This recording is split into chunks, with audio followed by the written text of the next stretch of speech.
Let me out of here! Hartman, do you hear me? I'm gonna sue your crazy quack ass to shreds! Seriously! Do you have any idea how much trouble you're in? I am famous! I represent a celebrity! They'll be looking for me! Oh, that's how you want to play it? Is that how you want to play it? Really? Okay, that's how we'll play it! It'll be hardball! All the way, jerk! Seriously, man, I'm willing to forget the whole thing if you let me out now. Just let me out! Hey, you think I can't hear you out there? I hear you just fine. What, is this how you get your kicks, Hartman? I knew you were weird. You got that weird guy look. If you're one of those nurses, I'll double what he's paying you, okay? Do you have any idea how much I make as an agent of a best-selling writer? A lot. Is a personal check good?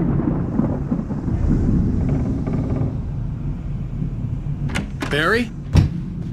Ow! About time! Barry! Man, am I glad to see you. We need to get to Hartman's office. It's right next door. You okay? Yeah. I mean, no! The cops found me at Rose's trailer, but they didn't hassle me too much. I'm obviously a victim in this, and I demanded to be treated as such. Or else I'd sue their asses. Speaking of asses, that Fed gave me a real hard time, but I had no clue where you were. That guy's crazy, Al. But he let me go, and then I get a call from Hartman, that son of a bitch, who tells me you're here and I should come pick you up, but when I got here, 2 goons clobbered me and stuck me in there. What's with the cutout? I stole it from the diner to piss off Rose after what she did to us. That'll teach her. Yeah, that's a harsh punishment. Come on, pal, we gotta get going.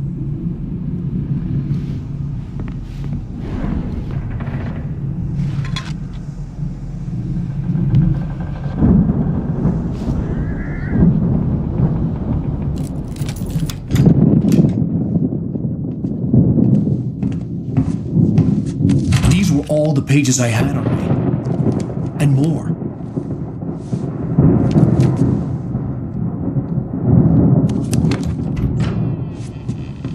Alan, please. You're sliding back into the... Tell me one more lie and I'll shoot you in the face. Ah, well, it was worth a shot. Really, Wake, come on. Let's work together on this. You have no idea... Hartman, shut up! Barry, get out of here. I'll catch up with you. Get a car. Oh, Al, let's just... Go! Wake, listen to me. This is a mistake. Don't you see? Together we can create something absolutely wonderful. With your ability and mine.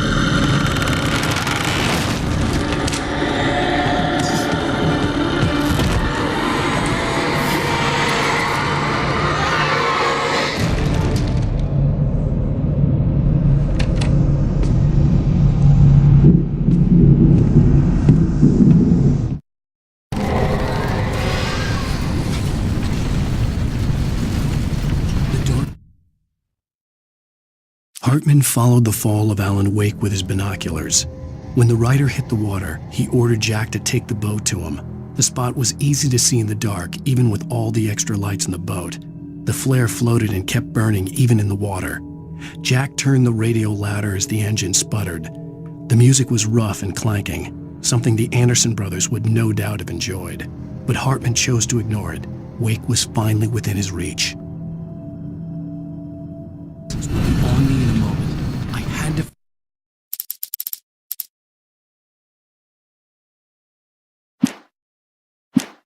find a way out.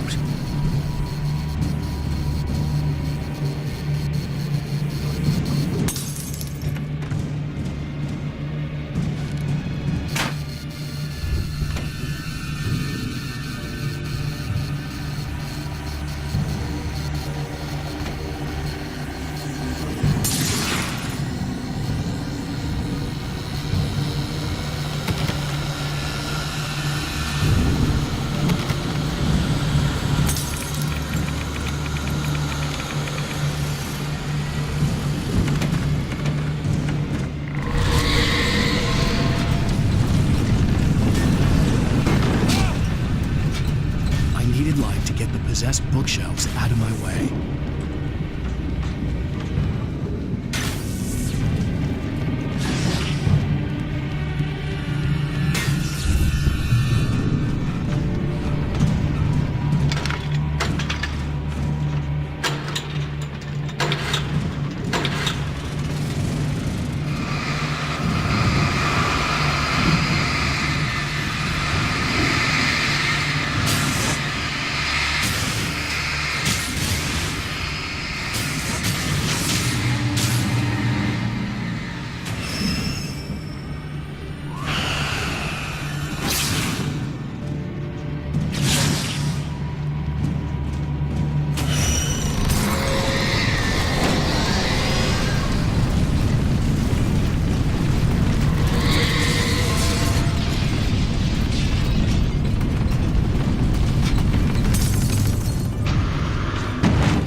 Hartman knew he was no creator.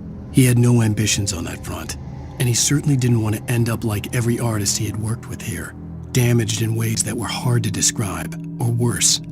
It was enough for Hartman to maintain creative control and provide direction, to be a producer. That was what most of these people were in need of anyway. Of course, suitable subjects were few and far in between.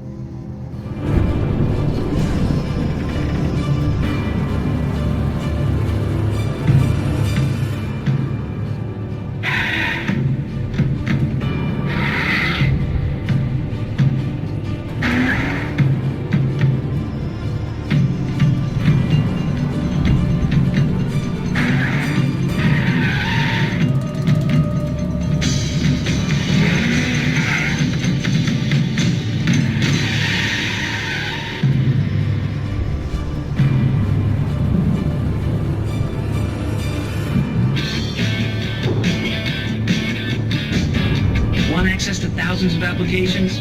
Verizon Wireless has you covered. Check out the latest games. Discover new music and old favorites. Social networking, sports scores, news. It's all at your fingertips. No matter what you're into, Verizon Wireless can satisfy your never-ending appetite for apps. Check out VCast apps and load up your phone.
But the gate's locked. You're gonna have to go through the hedge maze over there.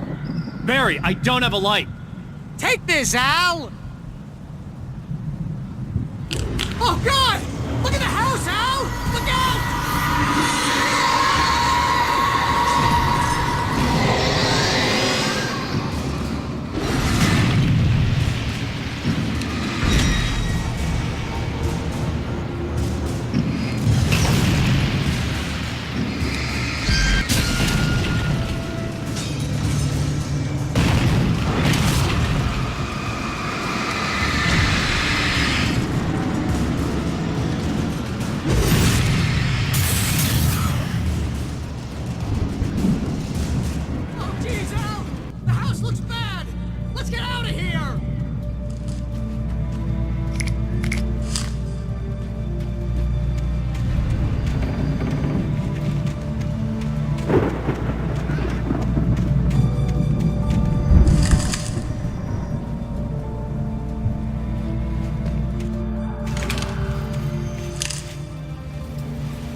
I stared at the Viking paraphernalia that littered the area surrounding an unlikely centerpiece. A full-size stage complete with an impressive sound system with all the trimmings, including a dragon. It took a special kind of crazy to build something like this in a remote field. When the sky split open with a deafening boom and the music started blasting, it felt strangely appropriate.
Hartman hurried down the corridor. He had disliked leaving Wake when he was surely at his most susceptible to therapy.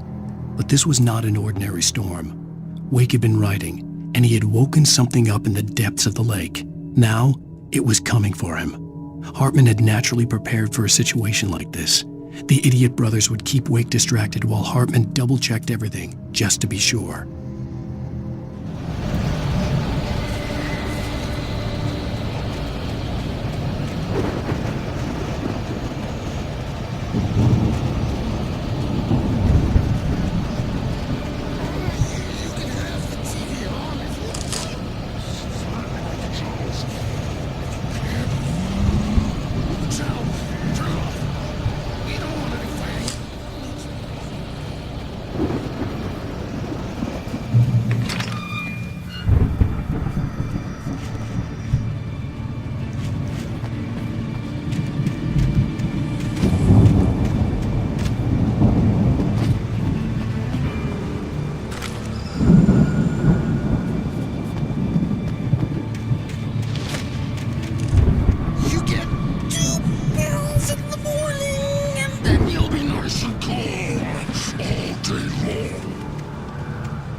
Mott knew that Wake was smarter than him. Wake had more money, a beautiful wife, everything. And Hartman said Wake was important. That made him better than Mott. But Mott was calling the shots now.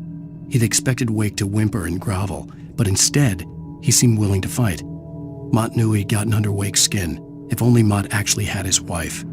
The thought made him shiver.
For the moment, Barry was just glad he had survived the fall.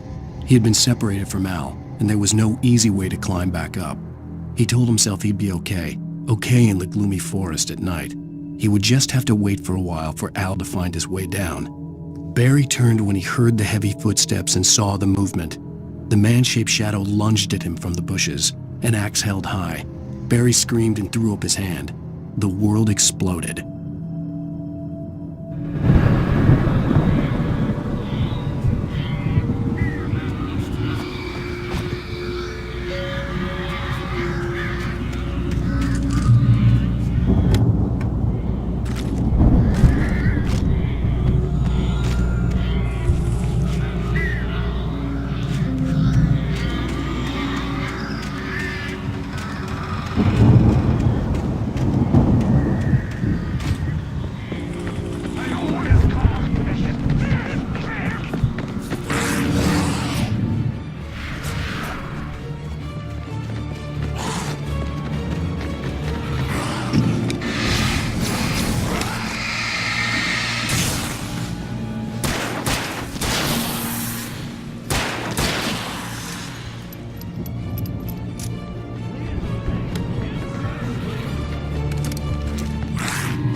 Hartman watched as Wake's features slackened.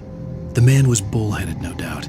Even lying on the bed, he'd almost broken Hartman's nose the second time. But with a little time, he could break Wake down, give him proper direction. Wake was easily the most promising subject he had had. Well, since Tom, really. "Sleep well, Alan," Hartman whispered with a smile. "Let me take care of you." He sniffed hard to clear his throbbing nose, swallowed blood, and barely tasted it.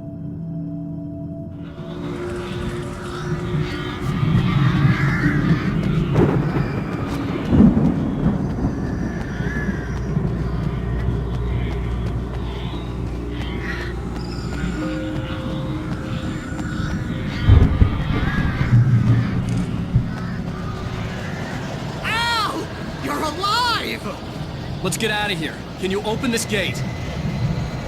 Maybe. Barry, Well, I slammed it shut when the nasty showed up, and the key fits kind of loose in the lock, so, I'll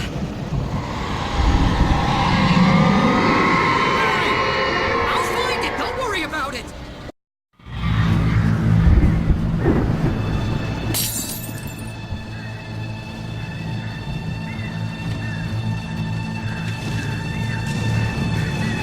hurry up, Barry!